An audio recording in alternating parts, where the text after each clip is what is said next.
इन दोस्तों, कैसे हो आप सभी लोग।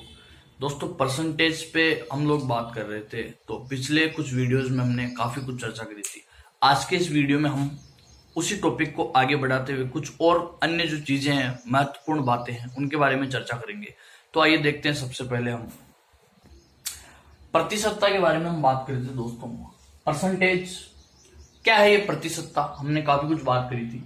एक ऐसी भिन्न होती है, ये एक इस प्रकार की भिन्न जिसका हर कितना हो 100, यानी 100 के सापेक्ष, जहां पर हर एक चीज को 100 के सापेक्ष देखा जाए, वो पैरामीटर्स, वो प्राचर होता है प्रतिशतता। उसी का नाम है प्रतिशतता, परसेंटेज। एक ऐसी भिन्न जहां पर हर क्या हो 100 के सापेक्ष हर चीज को मापा जाए, वो होता है प्रतिशतता। जैसे मैं आपको कह दूं कि x%, मैं आपको कह दूं x प्रतिशत। x प्रतिशत का सीधा सीधा मतलब आप क्या समझेंगे? x बटेवा 100, यानी कि 100 के सापेक्ष अगर मान x है तो हम उसको क्या कह देंगे? x%। जैसे हम कहते हैं कि किसी विद्यार्थी ने परीक्षा में 72% अंक प्राप्त करे, तो हम क्या कह सकते हैं कि 100 में से 72 अंक उसने प्राप्त करे होंगे। हर 100 में से अगर वो 72 अंक प्राप्त करता है, तो ऐसी परिस्थिति में हम कहेंगे कि उसने 72% अंक हासिल किए, यानी कि 100 के सापेक्ष हमने वो संख्या लिख दी, तो वो प्रतिशत उसका हो गया। तो यहाँ दो काफी इंपॉर्टेंट जो चीजें है वो मैं आप लोगों को बता देता हूँ। यहाँ पर देखिए, सबसे पहले कई बार क्या इस तरह से पूछ लिया जाता है, जैसे सपोज कि ए का मान बी से इस तरह से दे दिया जाए कि ए का मान जो है वो बी से R% अधिक है।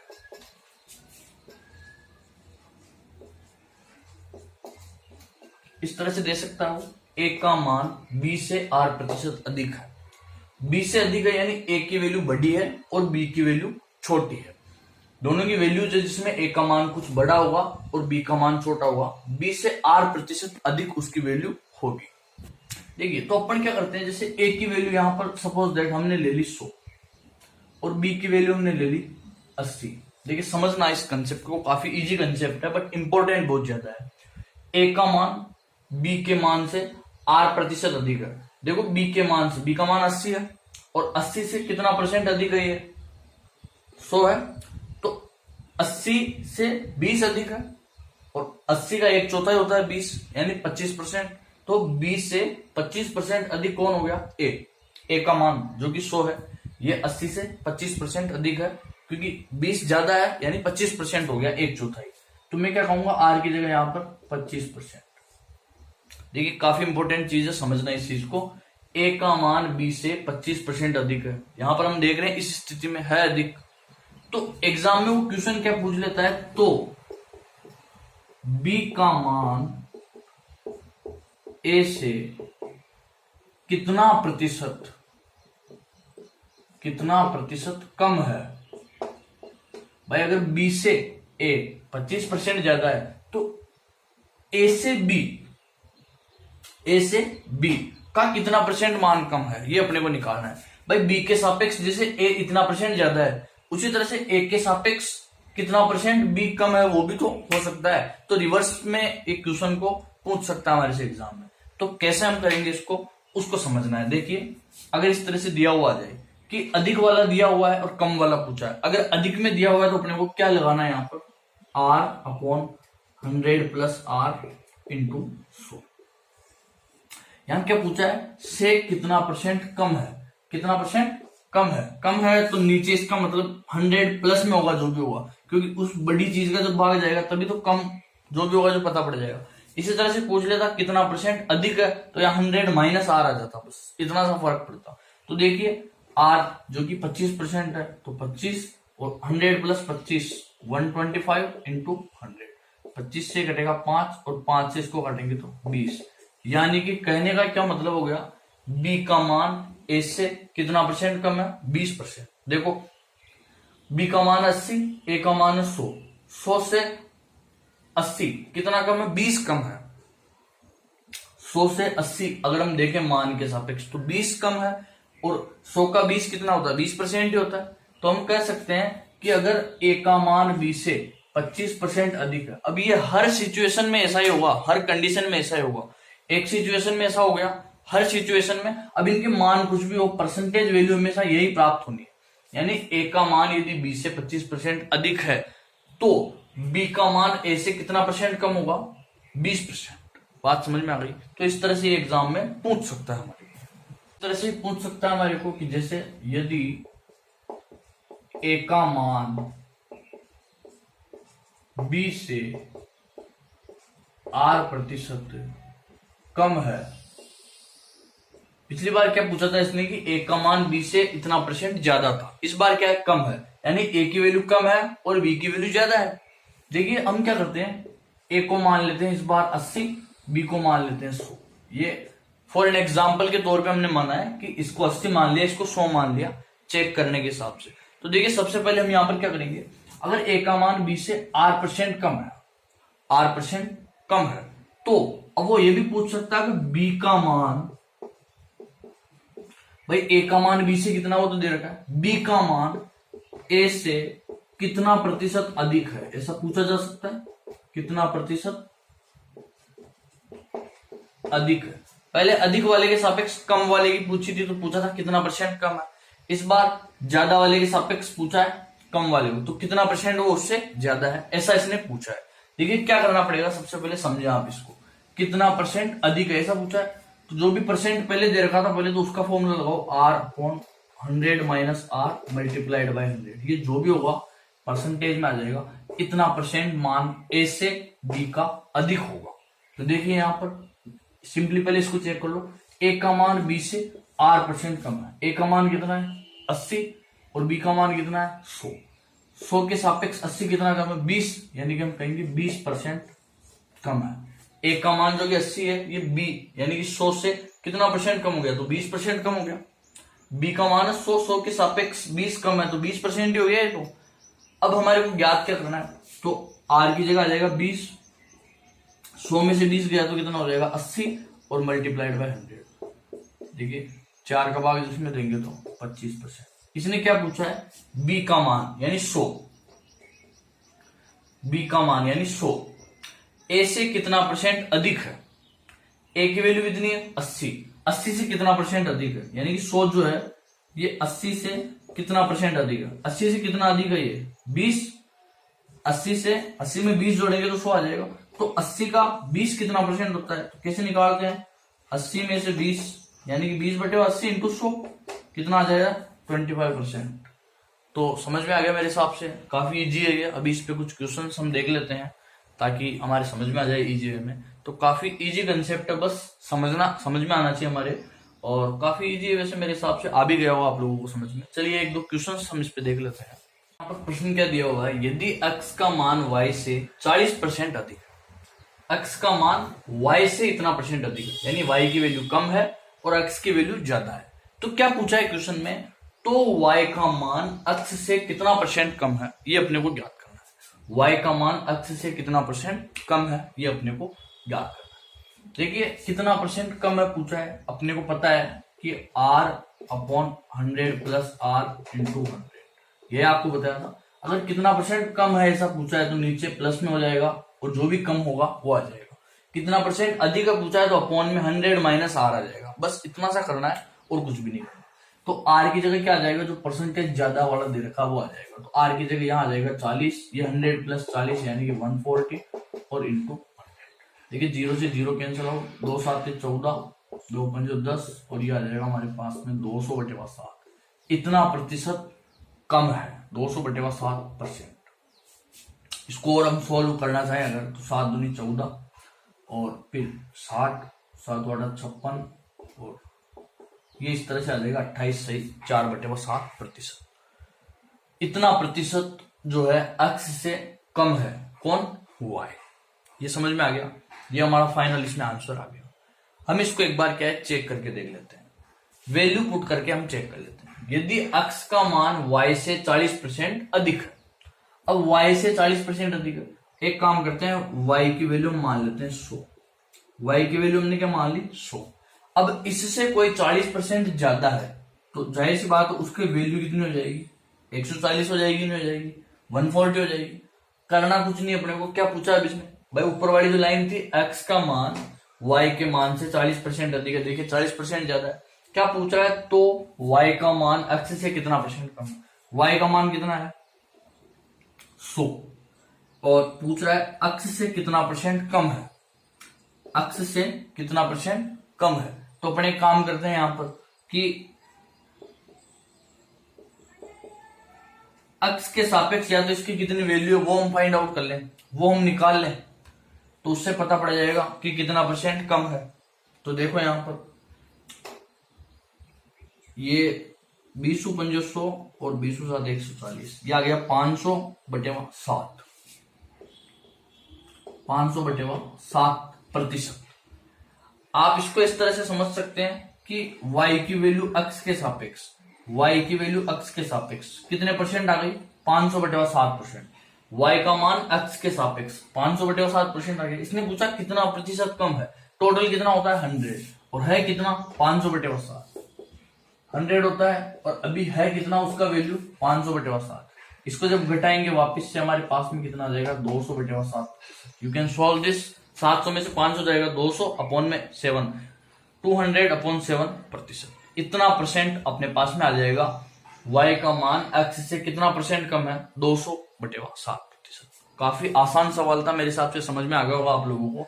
एक इसलिए आपको एक एग्जाम्पल भी समझाया था, तो इजी है काफी।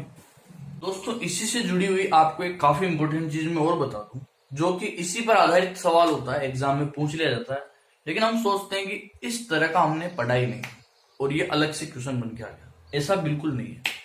अभी जो चीज हमने पढ़ी है ठीक इसी से रिलेट करके मैं आपको एक चीज और बताता हूं, जो एग्जाम में दरअसल कई बार पूछी जाती है, अक्सर पूछी जाती है, बट हम उसको नहीं कर पाते हैं क्योंकि हमें वो एक नया कंसेप्ट महसूस होता है, जबकि ऐसा कुछ है नहीं। तो समझे आप इसको एक्चुअल में क्या कंसेप्ट है। मैंने भी आपको बताया था कि एक चीज का दूसरी चीज के सापेक्ष इतना परसेंट मान ज्यादा है, तो दूसरी का पहली के सापेक्ष कितना परसेंट मान कम है वो निकालना है। ठीक इसी तरह से क्या होता है, कई बार ऐसा दे दिया जाता है कि किसी वस्तु के भाव में R% वृद्धि हो जाती है। बाजार में कोई वस्तु है जिसका भाव बढ़ा दी जाती, रेटें बढ़ा दी जाती है। अब रेट बढ़ा दी, लेकिन एक शर्त है कि हमें पहले जितना खर्चा हो रहा था, खर्चा अभी भी उतना ही करना है। जैसे कोई चीज 100 रुपए की आ रही थी, अब बाजार में 150 रुपए की आने लग गई, लेकिन अपने पास पैसे तो उतने ही है भाई, 100 रुपए हमारे को खर्च करने हैं। तो पहले 100 रुपए में अपन लाते थे, हर केजी के हिसाब से 6 किलो चीज आ जाती थी, लेकिन अब क्या हुआ, भाव कितना हो गया, 150 रुपए हो गया, 150 रुपए किलो, यानी कि अब 4 किलो आएगी, यानी कि 600 रुपए ही हम खर्च करेंगे, लेकिन हमने 4 किलो लेने लग गए, पहले 6 किलो लेके आते थे। यानी हमने अपनी खपत, हमारा जो उपभोग था उसमें हमने कमी कर दी। किस वजह से? ताकि हमारा खर्चा बढ़े नहीं, खर्चा उतना ही रहे। तो सवाल इस तरह से पूछा जाता है कि यदि मार्केट में, बाजार में प्राय किसी वस्तु के मूल्य में वृद्धि या कमी कर दी जाए, तो हमें उपभोग में कितना प्रतिशत वृद्धि या कमी करें ताकि हमारा जो खर्चा है, हमारा जो व्यय है वो बढ़े नहीं, वो अपरिवर्तित रहे, वो उतना ही रहे। तो सवाल इस तरह से पूछ लिया जाता है, जैसे वस्तु के भाव में R% वृद्धि हो गई, वस्तु के भाव में क्या क्या हो गया, R% वृद्धि हो गई, तो अब भाव में बढ़ोतरी हुई, तो हमारे को किसमें कमी करनी पड़ेगी, खर्चे को अपरिवर्तित रखने के लिए खपत में। अब हमारे को उपभोग कम करना पड़ेगा।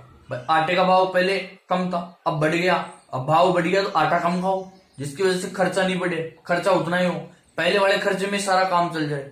समझो आप इस चीज को।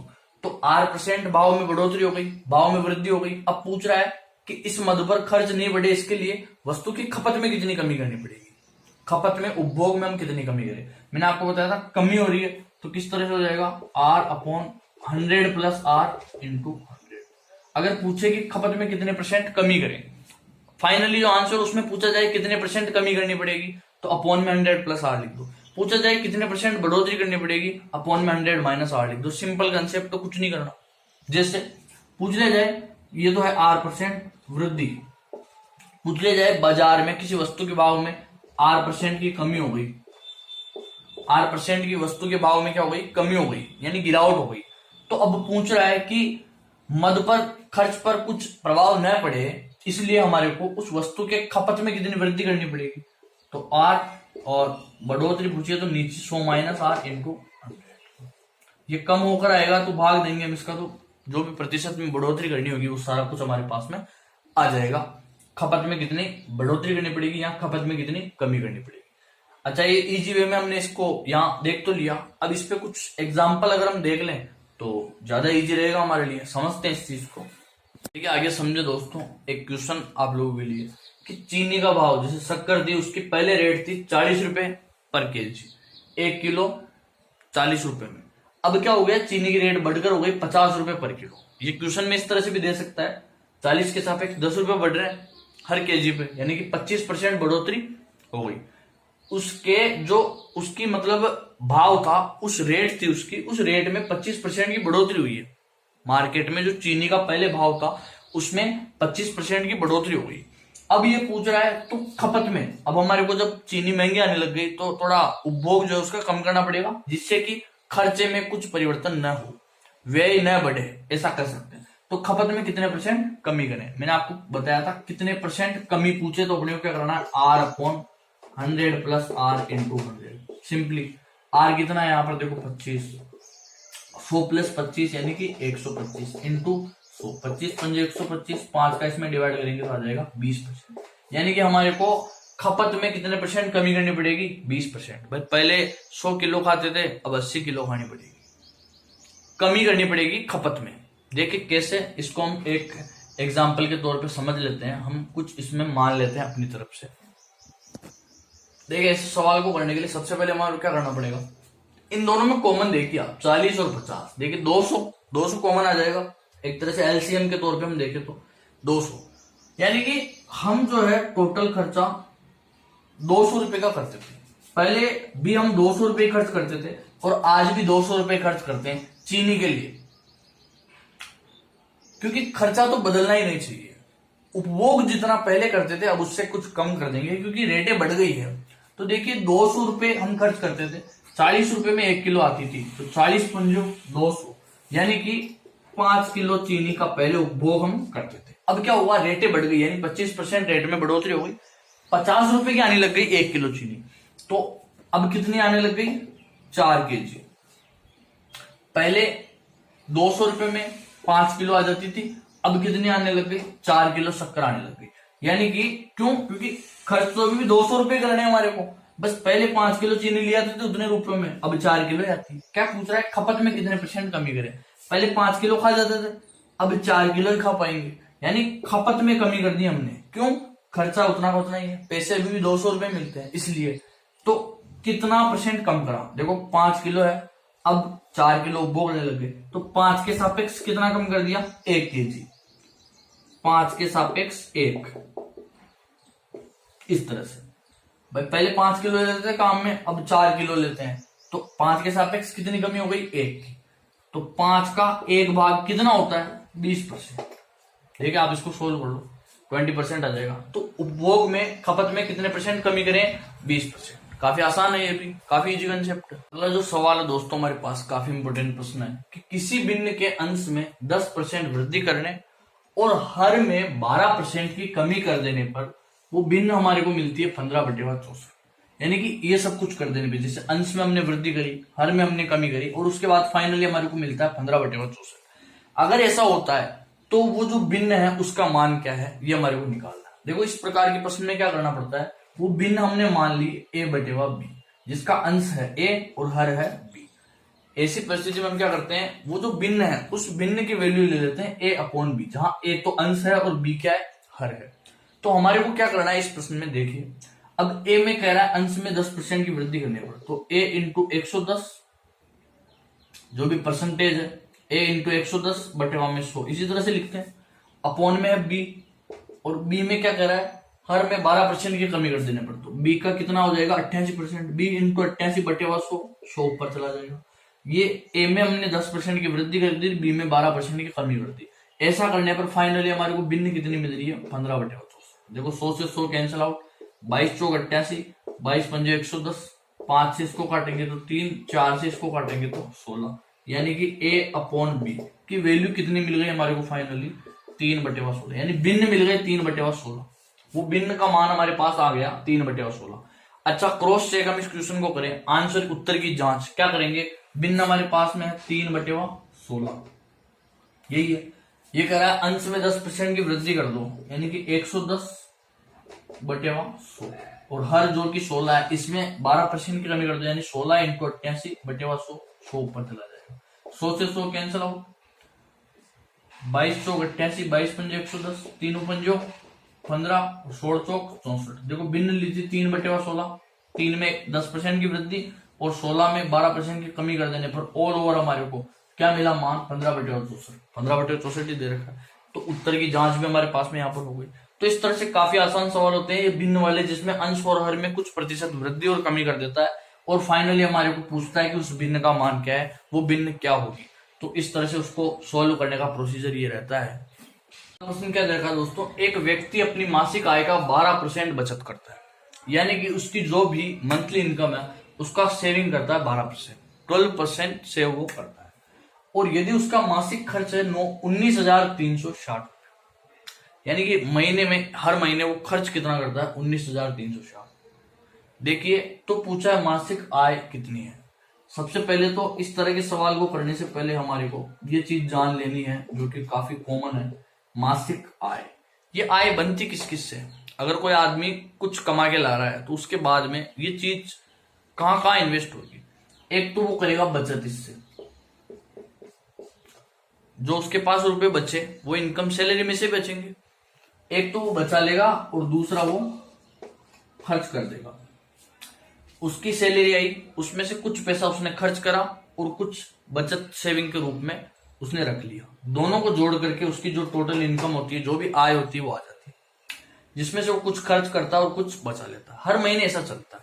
देखिए खर्च मासिक आय का 12% वो बचत करता है। बचत कितना करता है, 12%। जब बचत 12% कर रहा है तो शेष 88% खर्च कर रहा है। इसका मतलब शेष 88% जो 100% में से टोटल है, उसमें से 88% वो क्या करता है, खर्च। और खर्च का मान दे रखा है 19,360। तो मासिक आय पूछिए, मासिक आय कितनी होती है, 100%। बचत 12% करता है तो खर्च 88%, और 88% की वैल्यू दे रखी है हमारे को, 88% की वैल्यू दे रखी है 19,360। तो इस स्थिति में क्या करना है हमारे को, वो देखो। अगर 88% की वैल्यू ये है तो 1% की वैल्यू कितनी आ जाएगी, तो उसके लिए क्या करना पड़ेगा, 19,360 डिवाइडेड बाय 88, ये होगा। देखो इसको 11 से काटेंगे तो 11 8 88, 11 से इसको काटेंगे 11 एकम 11, 8 83, 11 7 77, 6 66, 11 6 66।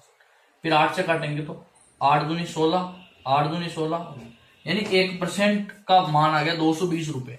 तो टोटल जो आय होती है वो होती है 100%, तो 2 जीरो और लगा दो इसके आगे, यानी कि 22,000 रुपए फाइनल इसका आंसर आ गया।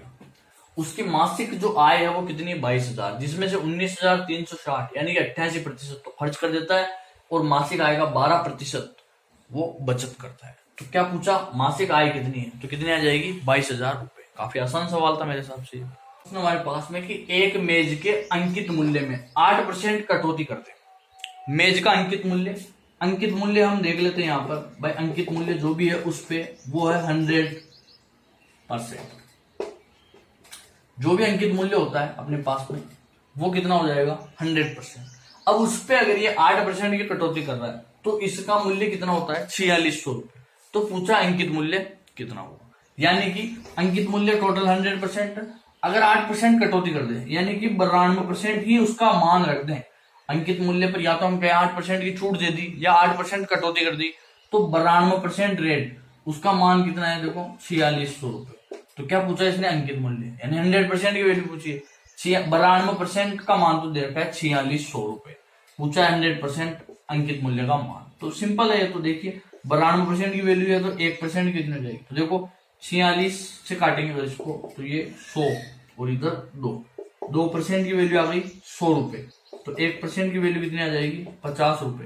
तो 100% की वैल्यू निकालनी है हमारे को, कितनी आ जाएगी, 5,000 रुपए। कितनी आ जाएगी, 5,000 रुपए। यानी मेज का अंकित मूल्य कितना हो गया, 5,000, जिसपे 8% कटौती यानी 92% वैल्यू रखी जाए तो 4600 रुपए उसकी रेट होगी। तो अंकित मूल्य पूछा था 5,000 रुपए। सिंपल है ये तो काफी आसान था ये सवाल। तो दोस्तों आज का वीडियो जिसमें हमने प्रतिशत से रिलेटेड काफी कुछ इंपॉर्टेंट और भी कुछ कंसेप्ट है जिन पर हमने चर्चा करी, और मेरे हिसाब से समझ में आया होगा आप लोगों को। चीजें काफी आसान है, बातें बड़ी सिंपल है, बस कंसेप्ट हमारे को समझना है। अगर कंसेप्ट हमारे को किसी भी क्वेश्चन का इजी वे में समझ में आ जाता है तो क्वेश्चन की लैंग्वेज कितनी भी टफ हो, क्वेश्चन कितना भी टफ हो, हम उसको बड़ी आसानी से कर लेंगे। तो मेरे हिसाब से आप लोगों को चीजें समझ में आ रही होगी और आप बस इसी तरह से जो वीडियोस है उनको देखते रहिए। अगर आपको कहीं भी कुछ भी प्रॉब्लम आती है तो आप बिल्कुल पूछिए, कमेंट बॉक्स में कमेंट करिए। वीडियो को जितना ज्यादा से ज्यादा हो सके लाइक करें, शेयर करें अपने दोस्तों को, अपने साथी बंधुओं को, मिलने वालों को, जानकारों को, जो लोग कुछ वाकई में मैथमेटिक्स में सीखना चाहते हैं। बिल्कुल बेसिक से पढ़ाया जा रहा है, आप लोग देख रहे हैं। चैनल को जितना ज्यादा हो सके शेयर करें, सब्सक्राइब करें और अपना प्यार बस इसी तरह से देते रहिए। जय हिंद, जय भारत, मिलते रहेंगे।